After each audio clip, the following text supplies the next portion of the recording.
Hi hello welcome back to my YouTube channel Nidhi Gowda Kannada. So ಇದು Monday evening. ನಾನಿವತ್ತು home ಮೇಡಾಗಿ ತಂದೂರಿ ಚಿಕನ್ನ ಯಾವ ರೀತಿ ಮಾಡ್ಕೊಳ್ಳೋದು ಅಂತ ತೋರಿಸ್ಕೊಡೋಣ ಅಂತ ಅಂದ್ಕೊಂಡಿದ್ದೀನಿ. ಮೊದಲನೇದಾಗಿ ನಾನಿಲ್ಲಿ ಅರ್ಧ kg ಚಿಕನ್ನ ತೊಗೊಂಡಿದ್ದೀನಿ. ಅಲ್ಲಿ ಕಟ್ ಮಾಡಿಸುವಾಗ ನೀವು ತಂದೂರಿ ಕಟ್ ಅಂದರೆ ಅವ್ರು ಮಾಡಿಕೊಡ್ತಾರೆ. ನಾನಿಲ್ಲಿ ಸ್ವಲ್ಪ ಚಿಕ್ಕದಾಗಿ ಕಟ್ ಮಾಡ್ಕೊಂಡಿದ್ದೀನಿ. ಯಾಕೆ ಅಂದರೆ ನಾನು ಗ್ಯಾಸಲ್ಲಿ ಮಾಡೋದ್ರಿಂದ ಸ್ವಲ್ಪ ನೀಟಾಗಿ ಬೇಯಬೇಕು ಅಂತ ಹೇಳ್ಬಿಟ್ಟು. ನೀವೇನಾದ್ರು ಓವೆನಲ್ಲಿ ಮಾಡ್ಕೊಳ್ಳೋದಾದರೆ ನೀವು ದೊಡ್ಡದಾಗೇ ಕಟ್ ಮಾಡಿಸ್ಕೋಬೋದು. ನಾನು ಸ್ವಲ್ಪ ಇಲ್ಲಿ ಚಿಕ್ಕದಾಗಿ ಕಟ್ ಮಾಡಿಸ್ಕೊಂಡಿದ್ದೀನಿ. ನಾನು ಇಲ್ಲಿ ಈ ಥರ ಸ್ಕ್ರ್ಯಾಚ್ ಮಾಡ್ಕೊತಾ ಇದ್ದೀನಿ ಚಿಕನ್ನ. ಯಾಕಂದರೆ ಖಾರ ಎಲ್ಲ ಒಳಗಡೆ ಹಿಡಿಬೇಕಲ್ವ, ಅದಕ್ಕೆ ಚಿಕನ್ನ ನೀಟಾಗಿ ಸ್ಕ್ರ್ಯಾಚ್ ಮಾಡ್ಕೊತಾ ಇದ್ದೀನಿ. ನೀವು ಚಾಕು ತೊಗೊಂಡು ಸ್ಕ್ರ್ಯಾಚ್ ಮಾಡ್ಕೊಳ್ಳಿ.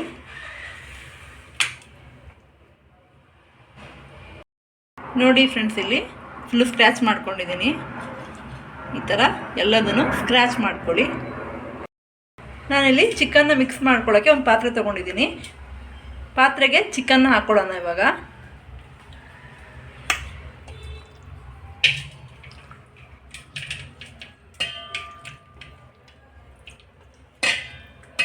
ಚಿಕನ್ನ ಹಾಕ್ಕೊತಾ ಇದ್ದೀನಿ. ಚಿಕನ್ಗೆ ಮಿಕ್ಸ್ ಮಾಡುವಾಗ ಫಸ್ಟು ಮೊಸರು ಹಾಕ್ಕೊಳ್ಳೋಣ. ಮೊಸರನ್ನ ಇಲ್ಲಿ 1/4 ಲೀಟ್ರ್ ತೊಗೊಂಡಿದ್ದೀನಿ. ನೀವು ಬೇಕಿದ್ರೆ ಜಾಸ್ತಿ ಚಿಕನ್ ಇದ್ದರೆ ಜಾಸ್ತಿ ತೊಗೊಳ್ಳಿ. ನಾನು ಇಲ್ಲಿ 1/4 ಲೀಟ್ರಲ್ಲಿ 3/4 ಭಾಗನ ಮೊಸರು ಹಾಕಿದ್ದೀನಿ. ನೀವು ಮೊಸರು ಜಾಸ್ತಿ ಹಾಕಿದಷ್ಟು ಕ್ರಿಸ್ಪಿಯಾಗಿ ಬರುತ್ತೆ, ಚೆನ್ನಾಗಿರುತ್ತೆ. ಮೊಸರನ್ನ ಹಾಕ್ಕೊಂಡಿದ್ದೀನಿ. ಇವಾಗ ಮೊಸರು ಹಾಕೊಂಡ ನಂತರ ಇಲ್ಲಿ 2 ಟೀ ಸ್ಪೂನ್ ನಾನು ಅಚ್ಕಾರದ ಪುಡಿನ ಹಾಕ್ಕೊತಾ ಇದ್ದೀನಿ.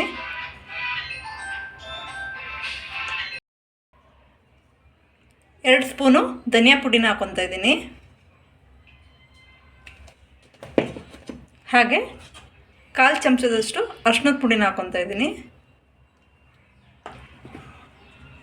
ಇದು ಗರಂ ಮಸಾಲ 1 ಚಮಚದಷ್ಟು ಹಾಕ್ಕೊತಾ ಇದ್ದೀನಿ. ಹಾಗೆ ಪೆಪ್ಪರ್ ಪುಡಿನ ಹಾಕ್ಕೊತಾ ಇದ್ದೀನಿ, ಒಂದು ಅರ್ಧ ಚಮಚದಷ್ಟು. ಆಮೇಲೆ ನಾನು ರುಚಿಗೆ ತಕ್ಕಷ್ಟು ಉಪ್ಪನ್ನ ಹಾಕ್ಕೊತಾ ಇದ್ದೀನಿ. ಅರ್ಧ ಟೀ ಸ್ಪೂನು ಉಪ್ಪನ್ನ ಹಾಕ್ಕೊತಾ ಇದ್ದೀನಿ. ನೀವು ಚಿಕನ್ಗೆ ತಂದೂರಿ ಮಸಾಲ ಹಾಕಿದ್ರೆ ಚೆನ್ನಾಗಿರುತ್ತೆ. ಇನ್ ಕೇಸ್ ತಂದೂರಿ ಮಸಾಲ ಮನೇಲಿ ಇಲ್ಲ ಅಂದರೆ 1 ಟೀ ಸ್ಪೂನು ಚಿಕನ್ ಮಸಾಲ ಹಾಕ್ಕೊಳ್ಳಿ, ತೊಂದರೆ ಇಲ್ಲ. ಇವಾಗ ನಾನು ಜಿಂಜರ್ ಗಾರ್ಲಿಕ್ ಪೇಸ್ಟ್ನ ಹಾಕ್ಕೊತಾ ಇದ್ದೀನಿ.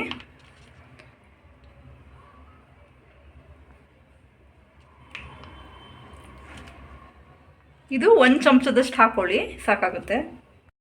ಇಲ್ಲಿ ನಾನು 1 ಟೀ ಸ್ಪೂನು ಜಿಂಜರ್ ಗಾರ್ಲಿಕ್ ಪೇಸ್ಟ್ನ ಆ್ಯಡ್ ಮಾಡ್ಕೊಂಡಿದ್ದೀನಿ. ಇಲ್ಲಿ 1 ಚಮಚದಷ್ಟು ವಿನೆಗರ್ನ ಹಾಕ್ಕೊತಿದ್ದೀನಿ.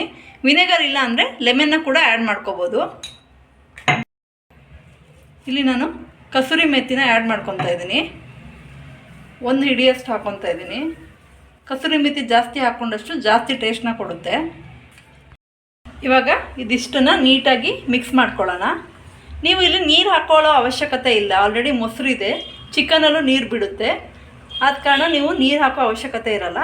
ನಿಮಗೆ ಅನಿಸಿದ್ರೆ ನೀವು ಬೇಕಿದ್ರೆ ಮೊಸರನ್ನ ಸ್ವಲ್ಪ ಜಾಸ್ತಿ ಹಾಕ್ಕೊಳ್ಳಿ, ಅದರ ನೀರನ್ನ ಮಾತ್ರ ಆ್ಯಡ್ ಮಾಡೋಕ್ಕೆ ಹೋಗ್ಬೇಡಿ. ಇದಿಷ್ಟನ್ನು ಇವಾಗ ಚೆನ್ನಾಗಿ ಮಿಕ್ಸ್ ಮಾಡೋಣ. ಇವಾಗ ನೋಡಿ, ಇಲ್ಲಿ ನೀಟಾಗಿ ಮಿಕ್ಸ್ ಆಗಿದೆ. ನಾನು ಯಾವುದೇ ರೀತಿ ನೀರು ಆ್ಯಡ್ ಮಾಡಿಲ್ಲ. ಈ ಥರ ಮಿಕ್ಸ್ ಆದ ತಕ್ಷಣ ನೀವು ಇದನ್ನು ಮಿನಿಮಮ್ 2 ಅವರ್ ಹಾಗೆ ಎತ್ತಿಟ್ಬಿಡಬೇಕು. ನೀವು ಅಕಸ್ಮಾತ್ ಅದು 2 ಅವರ್ಗಿಂತ ಜಾಸ್ತಿ ಬಿಡ್ತೀರಾ ಅಂದರೆ ಪರವಾಗಿಲ್ಲ. ನೀವು ಇವಾಗ ಸಂಜೆಗೆ ಮಾಡ್ಕೋಬೇಕು ಅಂದರೆ ಮಧ್ಯಾಹ್ನ ಈ ಥರ ಫಸ್ಟು ಮಿಕ್ಸ್ ಮಾಡಿಬಿಟ್ಟು 1-2-3 ಅವರ್ಸು ಇಟ್ಬಿಡಿ. ಹಾಗೇ ಇವಾಗ ನಾನು 2 ಅವರ್ಸ್ ಇಡ್ತಾಯಿದ್ದೀನಿ. ಪ್ಲೇಟ್ನ ಮುಚ್ಚಿಬಿಟ್ಟು 2 ಅವರ್ಸ್ ಹಾಗೆ ಬಿಡ್ತಾಯಿದ್ದೀನಿ. ಇವಾಗ ಇದು ರೆಡಿ ಆಗಿದೆ, 2 ಅವರ್ ಆಗಿದೆ. ನಾನಿಲ್ಲಿ ಕಲರ್ ಪುಡಿನ ಯೂಸ್ ಮಾಡಿಲ್ಲ. ನೀವು ಹೋಟೆಲ್ ಲುಕ್ ಕಾಣಬೇಕು ಅಂದರೆ ಕಲರ್ ಪೌಡರ್ನ ಯೂಸ್ ಮಾಡ್ಕೊಳ್ಳಿ. ನಾನಿಲ್ಲಿ ನ್ಯಾಚುರಲ್ ಆಗಿ ಮಾಡ್ತಾಯಿದ್ದೀನಿ. ಇವಾಗ ತಂದೂರಿ ಮಾಡ್ಕೊಳ್ಳೋಕ್ಕೆ ರೆಡಿ ಮಾಡ್ಕೊಳ್ಳೋಣ. ಇಲ್ಲಿ ನಾನು ಗ್ಯಾಸಲ್ಲಿ ಮಾಡ್ತಿರೋದ್ರಿಂದ ಗ್ಯಾಸಲ್ಲಿ ಮಾಡೋಕ್ಕೆ ತಂದೂರಿ ಸ್ಟ್ಯಾಂಡ್ನ ತೊಗೊಂಡಿದ್ದೀನಿ. ಈ ತಂದೂರಿ ಸ್ಟ್ಯಾಂಡು ನಿಮಗೆ ಡಿ ಮಾರ್ಟಲ್ಲಿ ಅಥವಾ ಯಾವುದೇ ಪಾತ್ರೆ ಅಂಗಡಿಲಿ ಕೂಡ ಸಿಗುತ್ತೆ. ನಾನು ಇದನ್ನ ಡಿ ಮಾರ್ಟಲ್ಲಿ ಪರ್ಚೇಸ್ ಮಾಡಿರೋದು. ನಾನು ತಂದೂರಿನ ಮಾಡ್ಕೊಳ್ಳೋಕ್ಕೆ ತುಪ್ಪನ ಉಪಯೋಗಿಸ್ತಿದ್ದೀನಿ. ತುಪ್ಪನೇ ಉಪಯೋಗಿಸ್ಬೇಕು ತಂದೂರಿ ಮಾಡುವಾಗ, ಆವಾಗಲೇ ಟೇಸ್ಟು ಚೆನ್ನಾಗಿ ಬರೋದು.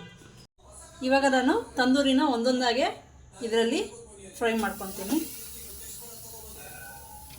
ನೀವು ಯಾವಾಗಲೂ ಲೋ ಫ್ಲೇಮಲ್ಲೇ ಇಟ್ಕೊಳ್ಳಿ. ಹೈ ಫ್ಲೇಮಲ್ಲಿ ಇಟ್ಕೊಂಡ್ರೆ ಏನಾಗುತ್ತೆ ಅಂದರೆ ಮೇಲ್ಗಡೆ ಮಾತ್ರ ಬೇಯುತ್ತೆ, ಒಳಗಡೆ ಹಸಿ ಇರುತ್ತೆ. ಅದಕ್ಕೋಸ್ಕರ ನೀವು ಲೋ ಫ್ಲೇಮಲ್ಲೇ ಇಟ್ಕೊಂಡು ಮಾಡಿ. ಇವಾಗ ತುಪ್ಪನ ಇದ್ರ ಮೇಲೆ ಈ ರೀತಿಯಾಗಿ ಬಿಡ್ತಾ ಬರಬೇಕು. ಲೋ ಫ್ಲೇಮಲ್ಲೇ ಇರಲಿ. ತುಪ್ಪ ಬಿಟ್ಟ ತಕ್ಷಣ ನಿಮಗೆ ಸ್ವಲ್ಪ ಜಾಸ್ತಿ ಬೆಂಕಿ ಬಂದಂಗೆ ಅನಿಸುತ್ತೆ, ಏನು ಪ್ರಾಬ್ಲಮ್ ಇಲ್ಲ. ನಿಧಾನ ತುಪ್ಪನ ಈ ಥರ ಬಿಟ್ಕೊಡಿ. ಇವಾಗ ಇದು ನೀಟಾಗಿ ರೋಸ್ಟ್ ಆಗ್ತಿದೆ. ಒಂದು ಸೈಡ್ ತಿರ್ಸ್ಕೊಂಡಿದ್ದೀನಿ, ಒಂದು ಸೈಡ್ ಸ್ವಲ್ಪ ರೋಸ್ಟ್ ಆಗಿದೆ. ಅದನ್ನು ಟರ್ನ್ ಮಾಡ್ಕೊಂಡಿದ್ದೀನಿ. ಇವಾಗ ಟರ್ನ್ ಮಾಡ್ಕೊಂಡಿರೋ ಕಡೆನೂ ಸ್ವಲ್ಪ ತುಪ್ಪನ ಹಾಕೋಬೇಕು. ನಿಧಾನ ಹಾಕ್ಕೊಳ್ಳಿ. ತುಪ್ಪ ಹಾಕೊಂಡ ತಕ್ಷಣ ಒಂದು ಸ್ವಲ್ಪ ಜಾಸ್ತಿ ಬೆಂಕಿ ಆದಂಗೆ ಅನಿಸುತ್ತೆ ನಿಮಗೆ, ಅದೇನೂ ತೊಂದರೆ ಇಲ್ಲ. ಈ ಥರ ನೀಟಾಗಿ ಬೇಯಿಸ್ಕೋಬೇಕು. ನೋಡಿ, ಇದು ಈ ರೀತಿಯಾಗಿ ರೋಸ್ಟ್ ಆಗಿದೆ. ಮೇಲ್ಗಡೆ ನೋಡಿ ಎಷ್ಟು ಚೆನ್ನಾಗಿ ನ್ಯಾಚುರಲ್ ಆಗಿ ಕೊಡ್ತಾ ಇದೆ ಕಲ್ಲರು. ಹೋಟೆಲ್ಗಳಲ್ಲೆಲ್ಲ ಕಲ್ಲರ್ ಆ್ಯಡ್ ಮಾಡ್ತಾರೆ, ನಾನು ಕಲ್ಲರ್ ಆ್ಯಡ್ ಮಾಡಿಲ್ಲ, ಅದೇ ಡಿಫ್ರೆನ್ಸ್ ಅಷ್ಟೇ. ನೋಡಿ, ಇದು ಇವಾಗ ಆಗಿದೆ. ಇದನ್ನು ನಾನು ನೀಟಾಗಿ ಬೆಂದಿದೆ. ಸೊ ಇದನ್ನ ನಾನು ತೆಗೆದು ಪ್ಲೇಟ್ಗೆ ಹಾಕ್ಕೊತಾ ಇದ್ದೀನಿ. ಪ್ಲೇಟ್ಗೆ ಹಾಕ್ಕೊಂಡಿದ್ದೀನಿ. ಇದೇ ಥರ ನಾವು ಉಳಿದ ಪೀಸ್ನು ಕೂಡ ಇದೇ ಥರ ರೋಸ್ಟ್ ಮಾಡ್ಕೊಳ್ಳೋಣ. ಹಾಗೆ ನಾನು ಎಲ್ಲ ಪೀಸ್ಗಳನ್ನು ಅದೇ ಥರ ರೋಸ್ಟ್ ಮಾಡ್ಕೊತಾ ಇದ್ದೀನಿ. ಇದು ಸೆಕೆಂಡ್ ಒನ್ನು.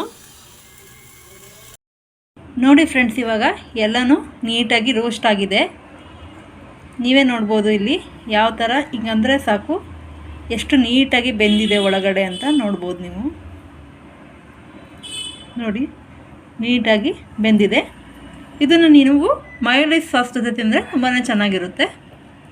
ಸೊ ನೀವು ಕೂಡ ಮನೇಲಿ ಟ್ರೈ ಮಾಡಿ ಹೇಗಿತ್ತು ರೆಸಿಪಿ ಅಂತ ನನಗೆ ಕಮೆಂಟ್ ಮಾಡಿ.